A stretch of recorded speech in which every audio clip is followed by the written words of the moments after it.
the showmanship that we displayed, a lot of that shit come from dancehall culture. And I don't think people really understand this whole hip hop shit was birthed from Jamaica. Big ass speakers stockpiled on top of each other and playing loud ass music outside, that come from Jamaica. That's dancehall. Okay. As a DJ, we all, I mean, I think most DJs know, there would not be hip hop, there would not be two turntables without Jamaican culture. You're bringing right. it to Listen to what I'm the saying. sound set. Listen to what I'm saying. Hip hop is an embodiment of 5 elements.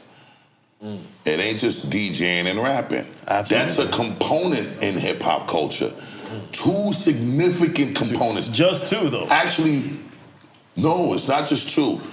It's 2, and it's the most significant components because everything else came as a spin-off of that microphone and them 2 turntables.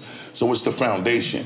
So Kool Herc still gets his credit as being the one who spearheaded the birth.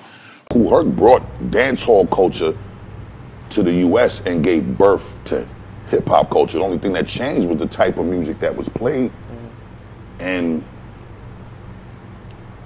how it was played. Jamaican people are just a proud people. Like, them niggas is outspoken. Like, they fuck with you, they gonna let you know. If they don't fuck with you, they gonna let you know in a way that you ain't gonna be able to understand, like, appreciate, digest, or accept. When I was younger, see, respect is everything in my upbringing. My mother, my father,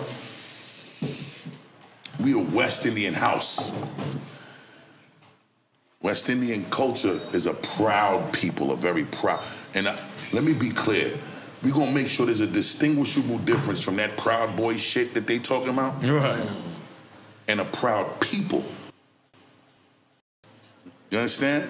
You know, with that being said, the proudness of the West Indian people is as a result of the great suffering and sacrifice that we have been able to rise from. That proud boy shit, I don't know what the fuck that shit is about, but I'm not fucking with none of that. Right. And I hope ain't nobody in this room fucking with that. But what I'm saying is, at the end of the day, that's how I was raised. Me love Jamaica, me nah sell out. Them try clip we wings, somehow we can't fly out. But when we there, yard, nothing nice like Jamaica. Jamaica love, we wanna see Jamaica love. The one that represent the citizens of Jamaica. Jamaica.